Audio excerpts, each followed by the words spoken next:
현장에서는 저는 미국에서 배운 거는 리더십 훈련도 배우고 문화인류학도 배우고 종교사회학도 배워요.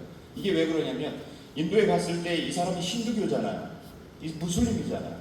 그러니까 이 사람들에게 어떻게 복음을 효과적으로 전도할 것이냐, 그냥 축구 전도를 할 것이냐, 아니면 아까처럼 이 마을에 가장 필요한 게 무엇인지 1년 동안 이 사람들과 먹고 자고 마을을 관찰하면서 이 동네에 필요한 것들을 찾아서 거기서부터 컨택 포인트부터 전도할 거냐. 그래서 이 마을 안에서 가장 영향력이 있는 사람이면 그 사람을 어떻게 해야 돼?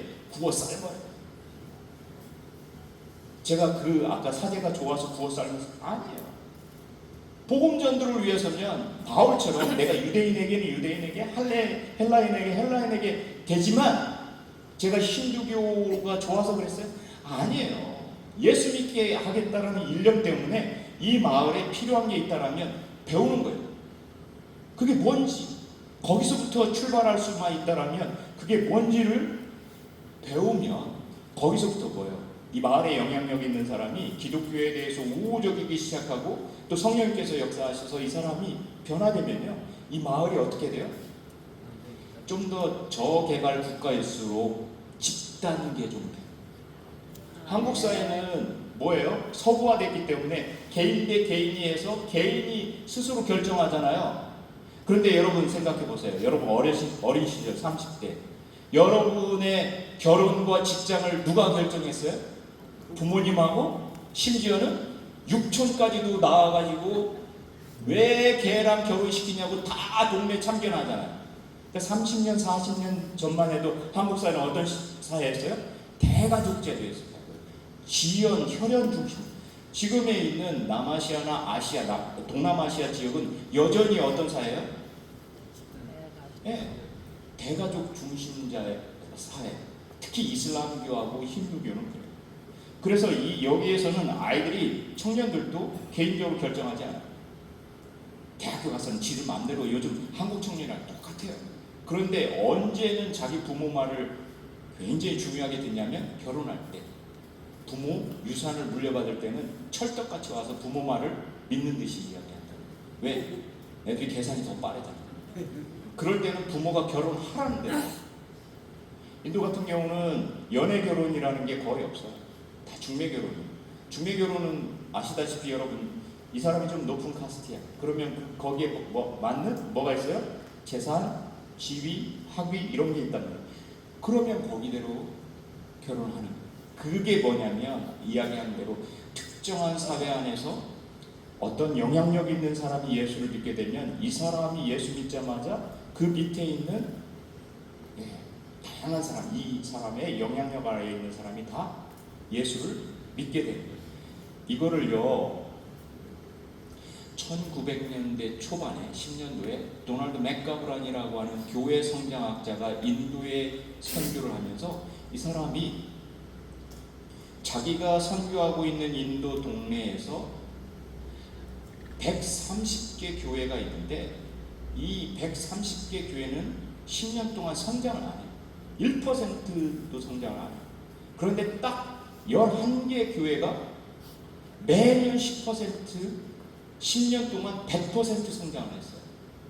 그래서 그 원인을 계속 통계학적으로 수치를 따져서 추적을 하니까 어떤 교회들이 100% 성장했어요? 집단 개종한.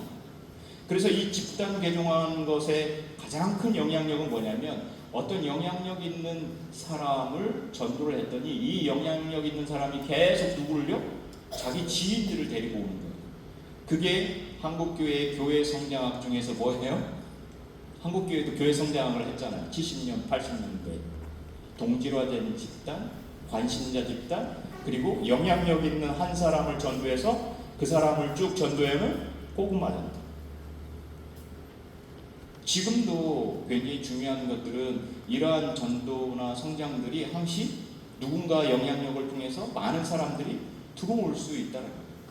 그래서 그 방법들을 이제 계속 찾다 보면 이게 우리 교회가 무엇을 향해 갈 것인지에 대한 어떤 타겟들도 그런데 이게 이렇게 되다 보면 어떤 부작용들이 있죠? 선교가 내가 잘 계획을 세워서 어디 하고 우리 교회 청년들을 막 하며 우리 교회가 부흥할 거, 인간적인 생각들이 많이 나오기 시작하죠. 그렇게 또 열심히 하고 좋은 방법을 찾으면 실제 부흥도 하죠. 선교도 잘 되고 교회도 부흥되고. 그럴 때 또 선교는 하나 우리에게 철떡같이 이야기해 주는 게 있어요. 어느 특별한 순간에서 제가 미션즈라고 한 거는 이게 교회를 성장시키기 위한 다양한 선교적인 운동력들을 할 수 있어요. 구원의 운동력, 또 소그룹도. 자, 여러분 한국 교회의 성장이 됐던 교회 성장력의 원동력은 선교 운동에서 출발했어요. 아까 제가 말씀드렸던 도널드 맥가브란이 1950년, 60년대에 플러신 학교에 와서 자기가 처음에는 선교사들 훈련을 시키는 뭐를 했냐면 노하우를 했어요. 어떻게 전도할 건가? 어떻게 하면 이 사람을 제자 훈련, 이분의 관심은 두 개였어요. 하나는 회심시키는 거, 또 하나는 뭐예요? 제자 훈련 시켜가지고 재생산하는 거. 요 두 가지가 자기의 평생의 소원이었거든요. 그래서 이걸 가르치다 보니까 북미교회의 목사님들이 목회자 훈련을 하는데 여러분처럼 막 왔어요. 아니 그렇게 좋은 훈련이면 어떻게 사람들을 전도해가지고 교인으로 만드는지, 이 교인이 제자 훈련을 해서 재생산해서 또 다른 제자를 만드는지 그 노하우를 어떻게 해달라고요? 북미교회의 교회가 성장하는데 적용을 시켜달라고 이야기를 하는 거예요. 그래서 교회 성장이 북미교회에 적용되고 그게 어디로 왔어요? 한국교회로 넘어와서 교회의 성장운동이 된 거예요. 그러면 거꾸로 가보면 선교 현장에서 예수를 믿지 않고 예수에 대해 관심 없는 사람들에게 전도하고 제자 삼는 지금에 집중한다면 또 뭘로부터 나올 수 있더라고요? 교회가 성장할 수 있는 동력을 여기서 찾을 수 있어요. 잘 보면 여러분 개신교 선교가 시작했던 1700년대 여기에서는 인도의 지겐발크와 플루차우라고 하는 두 선교사가 갔어요. 개신교 최초의 선교사예요. 그런데 이 개신교 최초의 선교사는 어떤 운동을 통해서 선교를 갔을까요? 독일에 있었던 경건주의 부흥운동을 통해서 갔어요. 그 다음에 윌리엄 캐리라고 하는 사람이 1800년도에 다시 선교로 갔어요. 그러면 그때에는 영국 교회는 뭐가 있었죠? 영적인 각성운동들이 있었어요. 웨슬리 부흥운동들이 있었고, 그 다음에 한국에 왔었던 언더우드를 비롯해서 굉장히 많은 19세기 후반부의 선교사들은 어떤 영향을 통해서 한국에 왔었죠? 미국에 있는 대부흥운동을 통해서 다. 그러니까 뭔가 영적으로 굉장히 큰 각성들이 일어나고 하나님께서 우리 교회를 성장시켰을 때는 반드시 선교운동을 하고 이 선교에서 사람들을 전도하고 제자 훈련시키면 또 뭐가요? 교회가 성장하는 이 선순환의 사이클들이 계속해서 일어나기 시작합니다. 그런데 여기 있어서 나중에 사람들은 뭐냐면 이거를 조직화하고 기구해서 어떻게 하면 교회를 성장시킬 수 있을까 하는 방법론으로 빠지기 시작해요. 그때 하나님이 교회들에게 사역을 보내시는 거죠. 선교는 계속 누가 하신다고요? 사람이? 교회가? 그게 아니라는 것을 이야기해요. 그래서 다시 하나님의 본질로 돌아오게, 말씀으로 돌아오게 하고 선교를 하고 교회의 주인이 하나님이라는 거 여러분 다 아시죠? 아는데도 불구하고 무엇이 중요한지에 대해서 반드시 다시 짚게 게 선교입니다. 그걸 저는 단수 선교라고 합니다. 제가 예화 하나만 들고 한 5분만 쉴까요? 제가 처음에 인도에 가서 선교를 할 때 청년들, 인도 청년들 3명하고 저하고 어떻게 하면 우리가 굉장히 어려운 빈민지역에다가 교회를 세울 것인가 라고 리서치를 했어요. 제가 살고 있는 대도시 지역에서 한 20km 떨어진 지역에 힌두교만 있어요. 교회는 하나도 없어요. 그런데 거기를 몇 번 왔다 갔다 하면서 하나님이 계속 마음을 주신 거예요. 여호수아가 땅 밟기 하듯이 계속 가보니까 하나님이 여기에 교회를 세우라는 음성을 계속 주시는 거예요. 그래서 이 청년들 3명을 데리고 거기에 갔어요.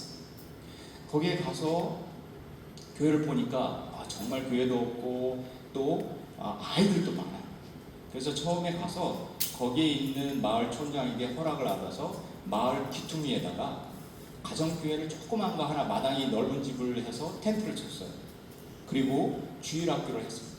인도 청년 3명은 저희 단기팀들이 와서 율동도 가르쳐주고 공과 공부도 1년 동안 훈련을 시켜서 한국에 있는 율동 뭐 이런 걸 잘 알아. 그래서 가자마자 주일학교를 시작을 했는데 아이들이 제가 한국 사람이니까 뭐예요? 반은 접어먹고 가요. 선교사가 외국인이 오니까 처음에 한 10명이 왔어요. 그래서 첫 주에 율동도 하고 아이들에게 줬어요. 그런데 제가 무슨 생각이 드냐면 그때는 이제 선교사로 간 지 얼마 안 되고 청년 시절에 교육전수사를 하면서 제가 소년부 5학년 6학년을 했습니다. 5학년 6학년을 하는데 그때 저희 소년부가 딱 100명이 있었어요. 그래서 처음 시작할 때 100명이었는데 2년 후에 98명이었어요. 그러니까 2명의 양을 잃어버린 거예요. 신대원 다니면서 뭐 주일날만 가서 하니까 제대로 하겠어요?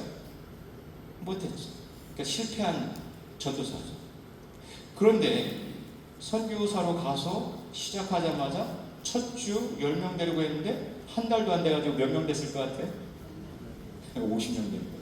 그때부터 제가 막 흥분하기 시작하는 거예요. 아, 내가 한국에 있을 때는 변변찮은 전도사였는데 여기는 뭐예요? 설교하는, 그때는 이제 현지어를 조금 배워가지고 설교도 너듬너듬 하던 때인데도 아이들이 막 오기 시작하는 거예요. 그래서 그때부터 무슨 마음이 들었냐면 한국에서 배운 달란트 잔치를 하자. 그래서 아이들에게 뭐라고 이야기했냐면, 야, 성경 암송을 한번 하면 한 달란트, 그 다음에 출석하면 한 달란트, 전도회 오면 몇 달란트야? 목사님 달란트를 왕창 줘야죠. 줄 테니까 계속 와라. 아이들이, 인도 아이들이 처음 해보는 거잖아요. 그 달란트를 스티커를 이렇게 받고 다음 주에는 애들이 막 엄청나게 전도해 오기 시작하는 거예요. 그래서 매달 마지막에 달란트 잔치를 했어요. 그래서 아내도 와서 아이들에게 막 다과도 주고 간식도 주고, 그 다음에 우리가 처음에 선교 왔을 때 인도에 있는 학용품점에 가서 인도 학용품을 사서 달란트대로 줬어요. 그랬더니 막 아이들이 6개월도 안 돼서 150명이 오기 시작해요. 제가 막 흥분되기 시작했습니다. 하나님께서 부흥을 주시는 거예요. 그래서 선교 편지를 썼어요. 저희 후원교회 담임 목사님께 써서, 목사님 제가 교회를 개척한 지 6개월도 안 돼가지고 주일학교가 엄청 부흥을 하고 있습니다. 10명이 150명이 됐습니다. 이 아이들에게 지금 달란트 잔치를 하는데 이런 학용품들을 보내주시고 아이들에게 필요한 용품을 보내주십시오 그랬더니, 목사님은 제가 청년 시절부터 저 뭐 장학금도 주시고 전도사도 만들고 그래서 아들같이 여기시는 분이니까 이분이 편지를 받자마자 EMS 급승으로 3일 만에 오는 걸 보내십니다. 인도는 막 한 열흘 걸리거든요. 근데 최고로 빨리 오는 걸로 보내십니다. 일주일도 안 돼서 왔어요. 그래서 아이들에게 달란트를 해서 마지막 주 6개월, 이제 7개월, 8개월째 돼서 달란트 잔치를 하는데 아이들이 한국 K 학용품을 보잖아요. 인도 학용품하고 질이 다르거든요. 200명이 넘게 오는 거예요. 야, 너무너무 빨리 하는 거예요. 그래서 이건 내가 막 선교사 훈련할 때 훈련받은 거, 미국 가서 공부한 전도 방법 다 통하는 거예요. 다 통하는 거예요. 그래서 마음속에 이거 교회 1년도 안 돼서 여기 건축할 수 있겠다. 머릿속에서는 한국에 있는 동기 목사님들한테 이야기해서 여기다 건축할 수 있게 해달라고 해야 되겠다. 막 희망에 부푼 상상을 다 하고 있었어요. 그런데 재밌는 거는 200명이 넘어가서 텐트를 2동 3동 치기 시작하니까 이 마을에 힌두교 극우 청년단체가 있어요. 분소가 있었어요. 큰 중앙당은 제가 살고 있는 도시에 있었고 조그만 2~3명만 있는 분수가 있었는데, 이 힌두교 극우 정년은 뭐냐면 인도를 힌두교의 나라로 만드는 정치 이념을 가지고 있어요. 그래서 이 아이들은 이슬람교와 기독교가 이 마을 안에서 번성하는 거가 있으면 중앙당에 보고를 해서 이 교회들을 때려 부숴야 돼요. 목사들을 쫓아내야 돼요. 정치 이념에 나와 있어요. 외래 종교는 박멸하자라고 나와 있어요. 그걸 군사훈련도 받고 중앙당에 가서 받고, 저는 그게 있는지 몰랐어요. 그런데 200명이 넘으니까 안 보이던 청년들 셋이 와서 우리를 계속해서 보고하고 사진을 찍어가요. 그래서 한 달 후에 중앙당에서 어느 날 주일날 저희가 8시 반에 예배를 드리는데 8시 반 전에 20분에 한 20명의 청년들이, 힌두 청년들이 몽둥이를 들고 처음 경험한 우리 청년들, 인도 청년들 셋도 막 사색이 된 거예요. 그날은 겁만 주고 갔어요. 예배하지 마. 근데 다음 주에 또 오는데 이게 여러분 보세요. 핍박하는 사람들도 열심히 특심해요. 8시 반 예배인데 8시에 와. 우리보다 30분 전에 와가지고 어떻게 하냐면 못 들어가게 20명이 막는 거예요. 그 가정교회 마당에 서가지고 막고 여기를 지나가면 20대씩 막고 들어가는 거예요. 이게 뭐 황당하잖아요. 그래서 처음에는 제가 경찰서에도 인도 목사님 통해서 근데 경찰서가 안 와. 왜 안 오겠어요? 여기랑 연결되어 있는 자기들이 몇 시부터 몇 시까지 뭐 할 테니까 오지 말라고 이야기해요. 뇌물을 줘. 정말 그때부터는 당황스러운 순간이 된 거예요. 그런데도 아이들은 그 사람들 간 다음에 다시 9시 반에 예배드리고 그랬어요. 근데 생각을 해보세요. 마을이 이 난리를 떨었으니까 200명 되던 아이들이 어떻게 되겠어요? 점점 떨어져 나가기 시작합니다. 100명으로 떨어져 나가고 80명으로 떨어져 나가고 그래서 그 사단이 한 3개월 되니까 아이들이 50명이에요. 그리고 우리 청년들도 너무 사색이 되고 그리고 하루는 계속해서 제가 예배를 계속 드리니까 이 20명의 깡패, 정치 깡패들이 저한테 막 소리 지르는 거예요. 죽일 듯이 소리를 질러요. 근데 제가 그 당시에는 아까 말씀드린 대로 현지어를 떠듬떠듬 하면서 설교했다고 그러죠. 고급 현지어만 배웠어요. 학교에서 배웠으니까. 무슨 현지어를 못 배웠냐면 막 욕하는 거. 이거는 못 배운 거예요. 그러니까 뭐라고 막 이야기하는데 그게 뭔 말인지 모르는 거예요. 아주 정중하게 이야기하고 고급스럽게 이야기하는 건 알아듣는데 쌍스럽게 이야기하는 건 뭔 말인지 모르는 거예요. 그러니까 무시하고 들어가는 거예요. 알면 못 들어갔죠. 그리고 우리 현지 청년들이 번역을 안 해줘요. 통역을 안 해줘요. 제가 들으면. 근데 나중에 들은 얘기는 너 한 번만 들어가면 너네 집 찾아가가지고 보복하겠다는 얘기였어요. 너네 아내도 죽이고 우리 아이도 죽이고 다 죽일 거야. 그렇게 얘기했던 거거든요. 근데 못 알아들었어요. 그래서 들어와서 예배를 드리는데 마지막에 이 우리 청년들 3명이 그 얘기를 하는 거예요. 자기들이 생각할 때는 목사님이 걱정된다. 쟤들이 목사님을 어떻게 테러할 것 같다. 이게 지금 수위가 강도가 높아지는 거예요. 그래서 저한테 뭐라고 이야기하냐면 여기를 자기들이 올 테니까 목사님은 다음 주부터 오지 않으시면 좋겠다. 이러다 진짜 큰일 나겠다 이야기하는 거예요. 근데 제가 기도를 하는데 선교사가 복음 전도하다가 순교하면 그보다 큰 영광이 없는 내가 괜찮다고 그랬어요. 내가 인도에 뼈를 묻으러 왔지 그냥 안 돌아간다. 그리고 저도 그때는 혈기가 왕성한 30대니까 내가 붙으면 붙지 이렇게 생각하는데 아이들은 아니라는 거예요. 근데 한 청년이 저한테 아주 감동적인 이야기를 했어요.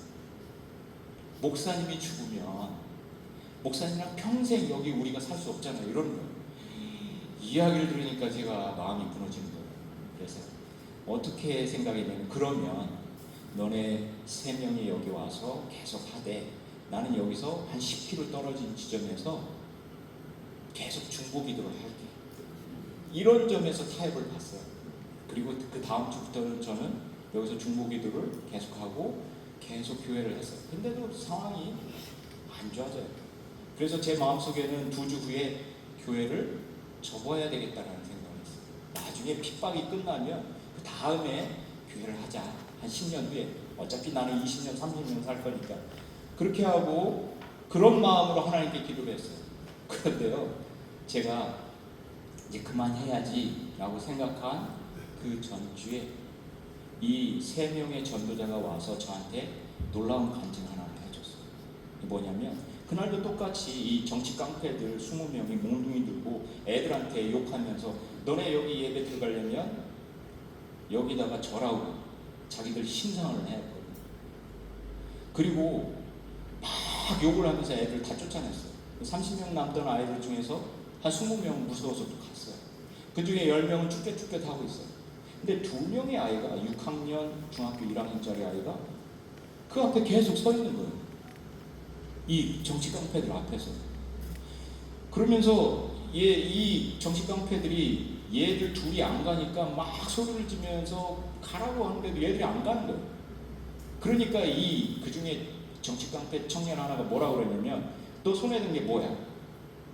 그러니까 이 꼬마들 손에 뭐가 있었냐면, 저희 달란트 잔치 했을 때 줬던 한국 학용품이 있었어요. 펜하고 노트하고 성경 말씀 적는 거. 그거 한국 선교사가 준 거잖아. 너 그것 때문에 여기 교회 온 거 아니야? 달란트 준다고 해서 그거 받아 먹으려고 여기 온 거 아니야? 막 소리를 질렀어요. 너 초콜릿 있지? 거기 간식 있지? 그거 받아 처먹으려고 여기 온 거 아니야? 하고 막 욕을 한 거예요. 그런데요, 요 꼬맹이가요, 하나 초등학교 6학년짜리가 선생님께 받은 간식을 땅에다 확 집어던지면서 아니라고 막 우는 거예요. 그러니까 그 옆에 있던 그 중학교 1학년짜리가 저한테 받은 달란트 잔치에서 받은 학용품을 또 땅에다 집어던지면서 내가 이것 때문에 온 줄 아냐고. 그러면서 이 얘들 둘이 부르짖은 말이 있어요. 예수 수함이 예수라자 하고 들어가는 거예요. 이게 뭔지 아세요? 예수 나의 왕, 예수 나의 하나님. 이렇게 하고 들어가는 거예요. 세상에, 저는 그 이야기를 들으면서 제가 선교를 처음 3년 배우면서 선교학자였기도 하고 선교사였지만 하나님이 저를 엄청나게 책망하셨어요. 너 한국에서 선교 배웠다고, 미국에서 선교 배웠다고, 선교 방법 다 썼지. 그래서 부흥한다고 그게 하나님의 일이라고 했지. 그리고 이 아이들에 대해서 얘들은 다 그냥 학용품 주고 과자 주고 와서 그냥 예수 믿어가지고 이 아이들은 전혀 예수님 모를 거라고 생각했지. 네 떠듬거리는 설교 몇 마디 다 안 통할 거라고 생각했지. 그런데 말이죠, 이 하나님이 하시는 선교는, 성령님이 하시는 선교는 제가 상관없어요. 제가 했던 달란트 잔치가 아니에요. 이 두 아이들에게는 어떤 상황이었는지 모르지만 성령님께서 그 마음 가운데 예수가 누구라는 걸, 이 아이들이 힌두예요. 수많은 신을 알아요. 어리지만. 그렇지만 예수 그리스도께서 우리 인도 청년들과 제가 전한 어떤 말씀 가운데서 역사했는지 잘 모르겠어요.